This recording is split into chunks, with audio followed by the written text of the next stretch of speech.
Simulan natin ang ating pagdiriwang sa ngalan ng Ama, ng Anak at ng Espiritu Santo. Amen. Sumainyo ang Panginoon. At sumaiyo rin. Mga kapatid, amin natin ang ating mga kasalanan upang tayo maging marapat na gumanap sa banal pag.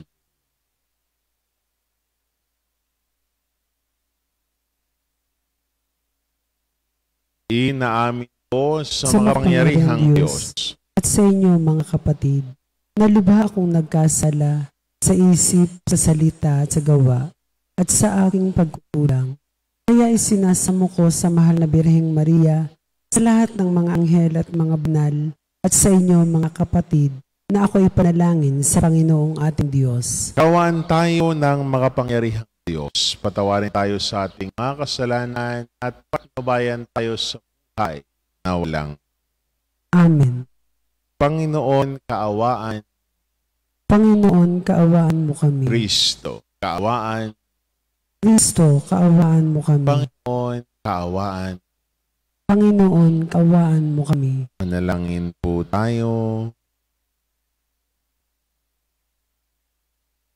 Ama naming makapangyarihan, ipagkaloob mo sa amin ang lakas upang alalayan kaming mga mahihina.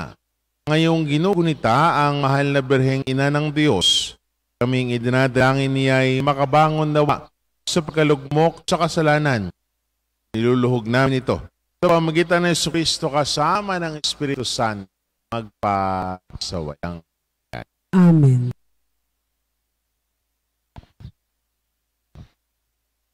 Pagbasa mula sa aklat ng Henesis.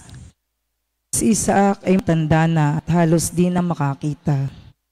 Kaya ipinatawag niya si Esau, ang anak niyang panganay. Sinabi niya rito, "Anak, matanda na ako at malapit nang mamatay. Mabuti pa'y lumabas ka at mangaso. Ihuli mo ko ng usa at lutuin ang putahing gusto ko. Pagkakain ko, igagawad ko sa iyo ang aking basbas bago ako mamatay." Nakikinig pala si Rebecca samantalang kinakausap ni Isaac si Esau. Binihisan ni Rebecca si Jacob ng pinakamagarang damit ni Esau na iniingatan niya. Ang mga braso at leeg ni Jacob na walang balahibo'y binalutan niya ng balat ng kambing. Pagkatapos, ipinadala sa anak ang putahe na may kasama pang tinapay na niluto rin niya. Lumapit si Jacob kay Isaac. "Ama," wika niya. "Sino ka ba?" tanong nito. "Ako po'y si Esau," sagot ni Jacob. "Nagawa ko na po ang inyong iniuuto sa akin. Narito na po ang gusto niyong pagkain. Bumangon na kayo at kanin na ninyo itong nang ako'y mabasbasan pagkatapos." "Kadali mo naman, saan ka nakahuli nito?" tanong Isaac. "Tinulungan po ako ng Panginoon na inyong Diyos," sagot ni Jacob. Nagtanong na muli si Isaac, "Ikaw ba'y talagang si Esau? Lumapit ka nga rito nang malaman ko kung ikaw nga." Lumapit naman si Jacob at siya'y hinipo ng ama. Kay Jacob ang tinig, ngunit ang bisig ay parang kay Esau. Bulong na wika ni Isaac. Hindi niya nakilala si Jacob, sapagkat ang bisig nito ay mabalahibo ring tulad ng kay Esau. Babasbasan na sana ni Isaac si Jacob, ngunit muli pang nagtanong, "Ikaw nga ba si Esau?" "Ako nga po," tugon ni Jacob. Kaya't sinabi ni Isaac, "Kung gayon, akin na ang pagkain at pagkakain ko'y babasbasan kita." Iniabot ni Jacob ang pagkain at binigyan na niya ng alak. "Halika anak at hagkan mo ako," sabi ng ama.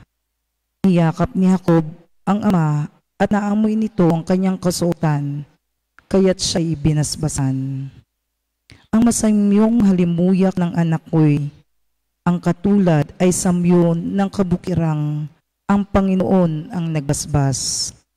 Bigyan nawa ikaw ng Diyos ng hamog buhat sa itaas.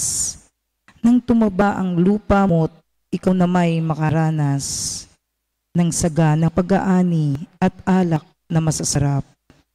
Bayaan ang mga bansay paalipin at gumalang. Kinanlin kang Panginoon ng lahat mong mga angkan. Gumalang din ang lipi mo sa panig ng iyong inang. Sila nawang sumusumpa sa iyo ay sumpain din. Ngunit yung nagpapala sa iyo ay pagpalain. Ang salita ng Diyos. Salamat sa Diyos. Salmong tugunan. Bigyan ang Diyos ng papuri pagkat siya ay mabuti. Bigyan ang Diyos ng papuri pagkat siya ay mabuti.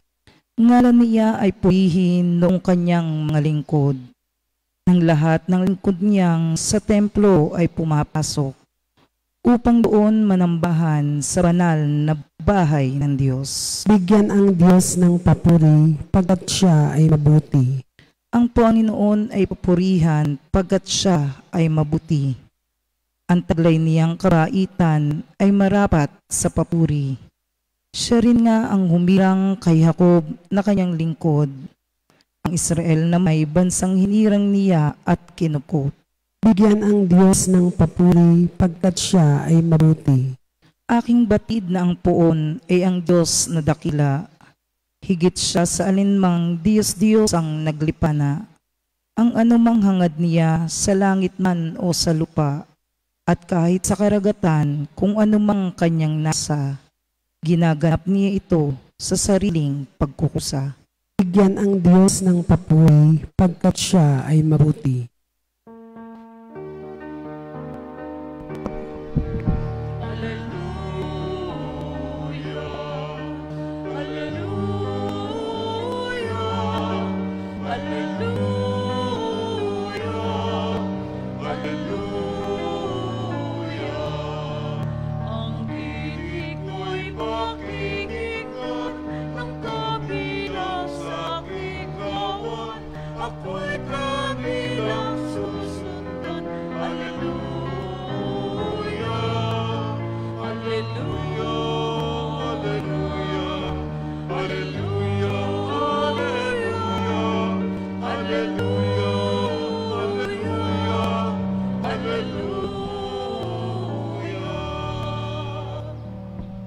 Sumainyo ang Panginoon. At sumaiyo rin. Ang mabuting balita ng Panginoon ayon kay San Mateo.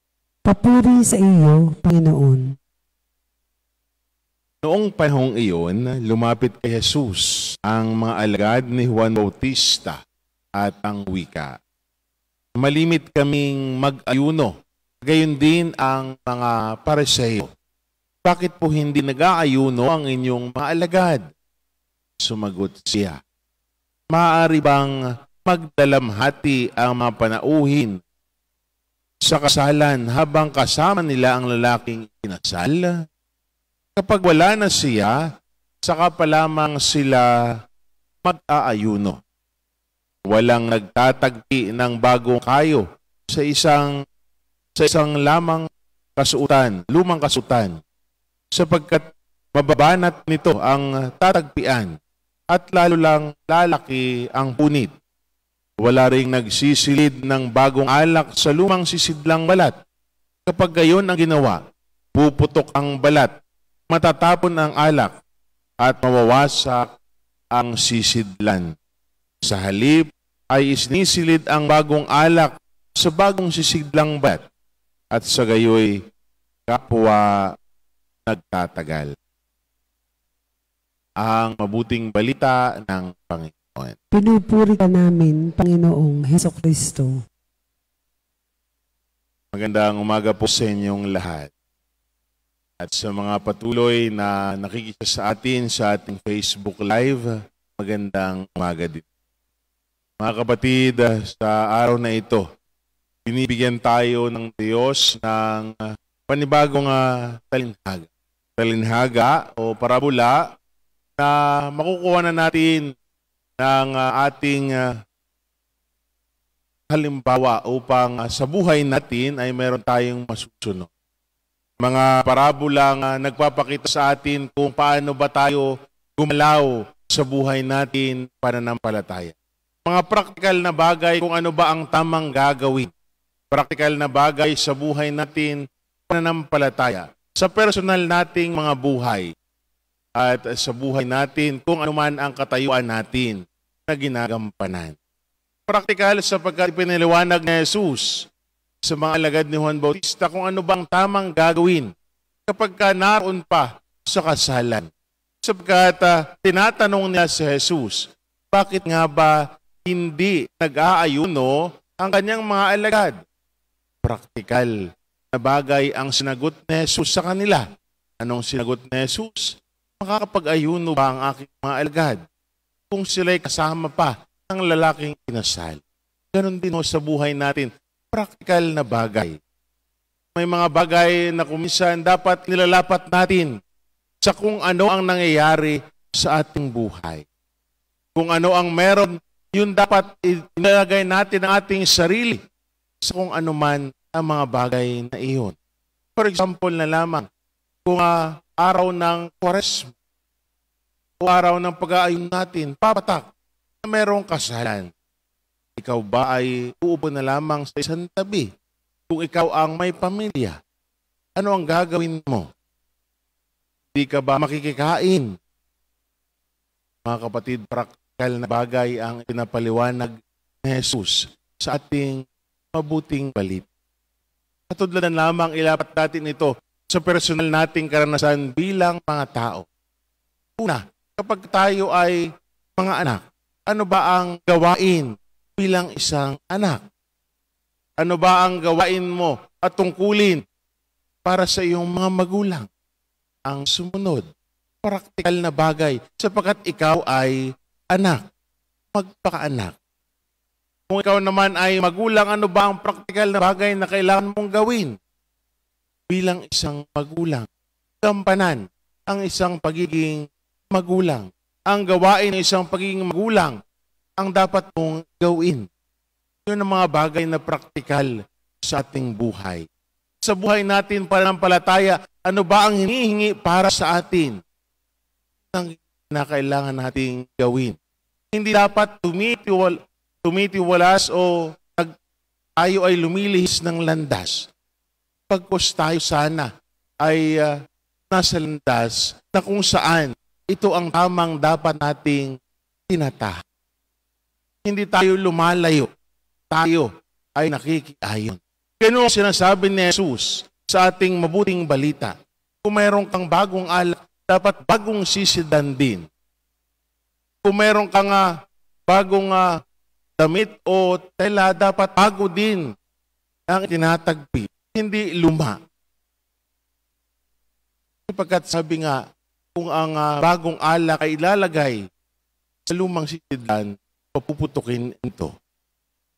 Very practical ang ipinapaliwanag sa atin ni Jesus. Sa buhay natin, sana makita natin, ano ba ang dapat kong gawin? Ano ba ang gampanin ko sa buhay? Ano ba ang katayuan ko sa buhay? Ito dapat ang aking ginagawa. Hindi dapat nagiging taliwas ang aking aksyon sa kung ano man ang aking katayuan sa buhay. Mga kapatid, sa banal na mabuting balitang ito, si Jesus na mismo ang nagpapaliwanag sa atin ng mga bagay na kinakailangan nating gawin sa ating buhay. Ng mga bagay na praktikal sa kung ano man ang tamang gawin. Hindi lumalayo, hindi tumataliwas, hindi lumilihis ng landas. Ang mga talinaga ni Jesus, ang mga parabola, binibigay niya upang mas lalo nating maunawaan ang ating pananampalataya. Mas lalo nating maunawaan kung paanong sumunod kay Jesus. Kung paanong kumapit sa Kanya. Alam natin kung anong tamang gawin.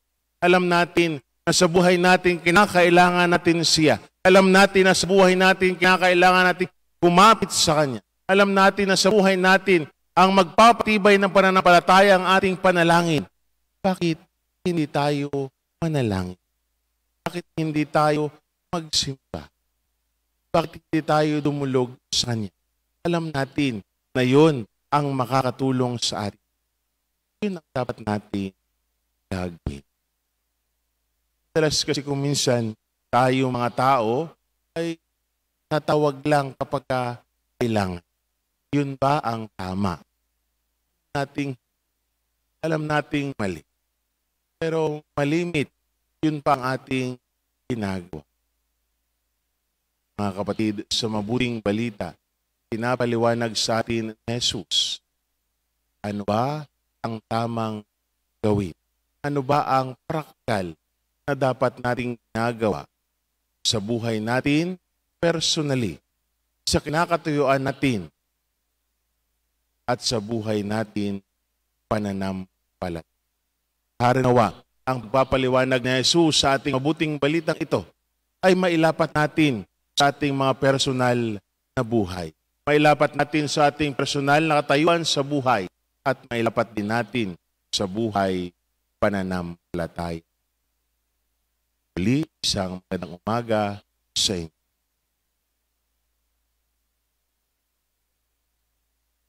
Manalangin tayo sa ating Diyos, Ama, upang mailapit niya tayo sa kahalagahan ng Ebanghelyo at mapanibago ang simbahan at ang sandaigdigan. Panginoon, dinggin mo ang aming panalangin. Panginoon, dinggin mo ang aming panalangin.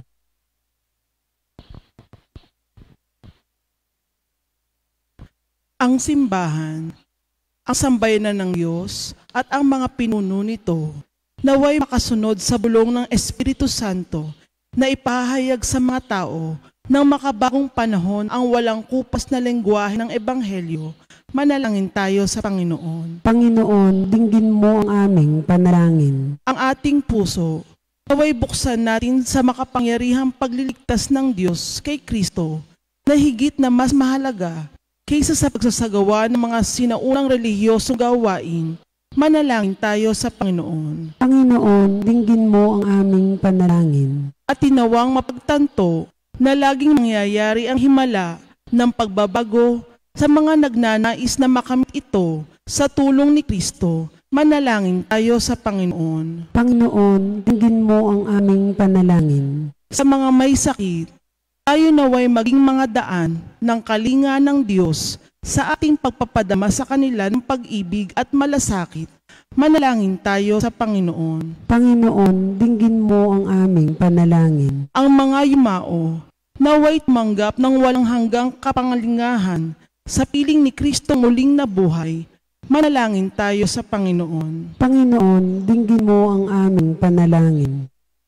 Ama naming nasa langit, pakinggan mo ang aming mapanalangin at turuan mo kami ng pamamaraan upang mamuhay bilang iyong bagong bayan na pinalaya sa pamamagitan ni Kristo ang aming Panginoon. Amen.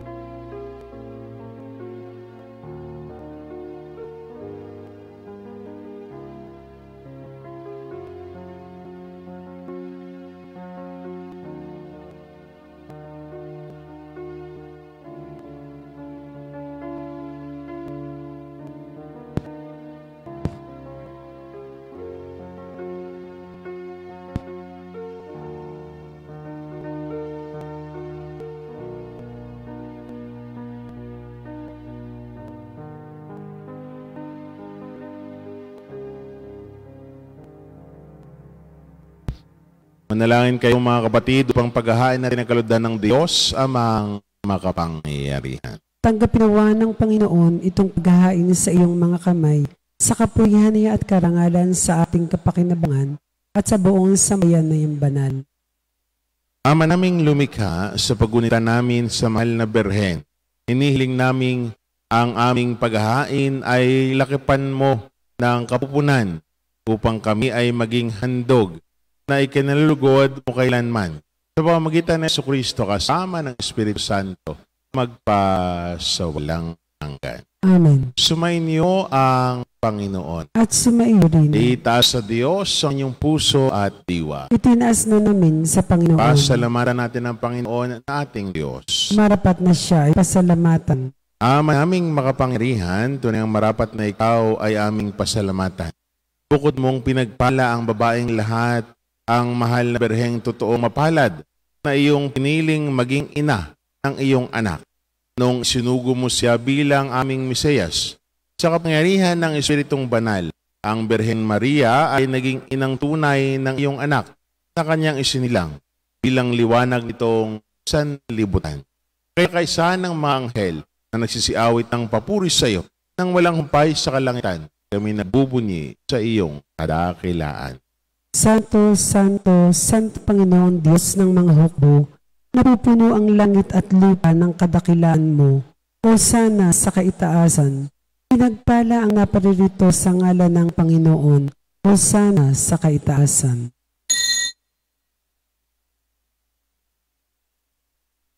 Ama naming banal, ikaw ang bukal ng tanang kabanalan.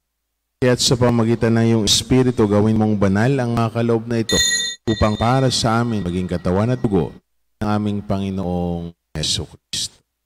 Bago niya pinagdiis ang kusang loob na maging handog, hinawakan niya ang tinapay, pinasalamatan kaniya, pinaghati-hati niya iyon, niabot sa kanyang mga alagad at sinabi, tanggapin ninyong lahat ito at kanin. Ito ang aking katawan na ihahandog para sa inyo.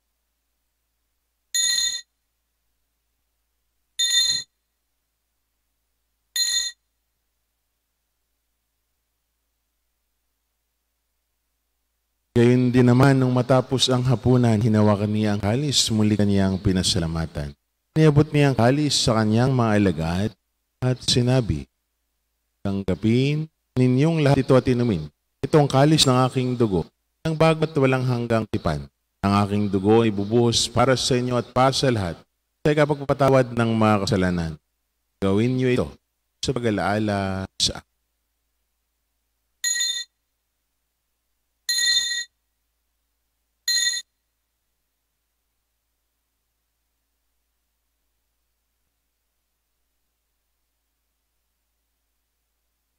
Ipagbunyin natin ang misteryo ng pananampalataya. Si Kristo ay namatay, si Kristo ay nabuhay, si Kristo ay babalik sa wakas ng panahon. Ama, ginagawa namin ngayon ang pag-alaala sa pagkamatay at muling pagkabuhay ng iyong anak. Kaya tiniyaalay namin sa iyo ang tinapay na nagbibigay buhay at ang kalis na nagkakalob ng kaligtasan. Kami, nagpapasalamat dahil kami uminapat at tumayo sa harap mo para maglingkod sa iyo. Isinasamo namin kami magsalo-salo sa katawan at dugo ni Kristo ay mabuklod sa pagkakaisa sa pamamagitan ng Espiritu Santo. Alalahanin mo rin ang mga kapatid naming nahimlay ang may pag-asang sila'y muling mabuhay, gayon din ang lahat ng mga mana.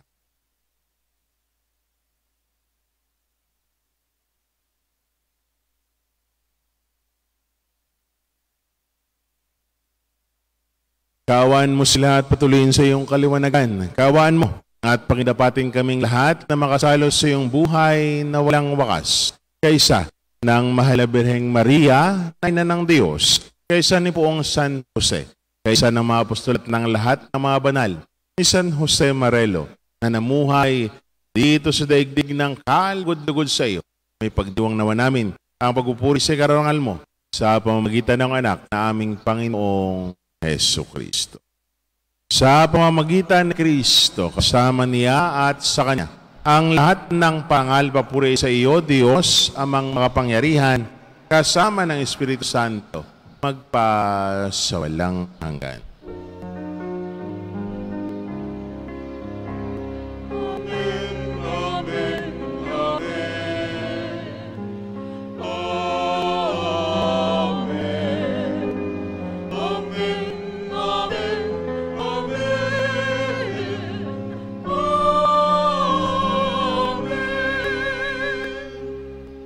Nang may kababaan ng loob, idulog natin sa Diyos ang ating mga kahilingan sa panalangin tinuro niya sa atin ang Ama na.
hiniling namin kami adiyas sa lahat ng sama. Pagkalooban ng kapayapaan araw-araw, iligtas sa kasalanan tilayo sa lahat ng kapahamak. Samantalang aming pinananabikan ang nakilang araw ng pagpapahayag ng tagapagligtas namin si Jesu Kristo. Sapagkat iyo ang kaharian at ang kapangyarihan at ang kapurihan magpakailanman. Amen. Panginoong Jesu Kristo, sinabi mo sa iyong mga apostol, kapayapaan ang iniiwan ko sa inyo, aking kapayapaan ang ibinibigay ko sa inyo. Tunghayan mo ang aming panampalataya at huwag naman ang aming maraming pagkakasala. Pagkalooban mo kami ng kapayapaan at pagkaisa, ayon sa iyong kalooban, kasama ng Espiritu Santo, magpasawalang hanggan. Amen. Ang kapayapaan ng Panginoon ay laging sumayo. At sa iyo rin. Magbigayan kayo ng kapayapaan sa isa't. Peace be with you po. Kordero ng Diyos, nag-aalis ng mga kasalanan ng sanlibutan, maawa ka sa amin. Kordero ng Diyos na nag-aalis ng mga kasalanan ng sanlibutan, maawa ka sa amin.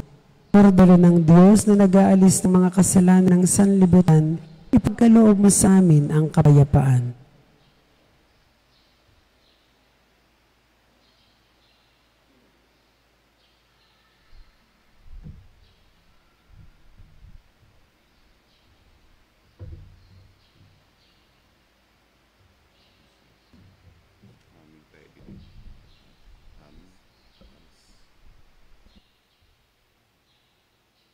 Mga minamahal na kapatid, ito ang kordero ng Diyos. Ito ang nag-aalis ng mga kasalanan sa sanlibutan.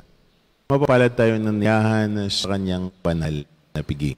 Panginoon, hindi ako karapat-dapat na magpatuloy sa iyo, ngunit sa isang salita mo lamang ay gagaling na ako.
Ama naming mapagmahal, ang aming pagsasalo sa haing nagbibigay buhay. Sa pagunita namin sa mahal na ina ng iyong anak, ay magdulot nawa sa amin ng iyong kagandahang loob, upang lagi naming madama ang iyong paglingap. Sa pamamagitan ng Jesucristo kasama ng Espiritu Santo, magpatawang. Amen. Sumainyo ang Panginoon. At sumayo rin. At palain kayo ng maawain, mapagmahal at makapangyarihang Diyos. Sa ngalan ng Ama, ng Anak at ng Espiritu Santo. Amen. Ang banal na misa ay naialay na. May naglayang kapayapaan at pag-ibig ng Diyos. Salamat sa Diyos.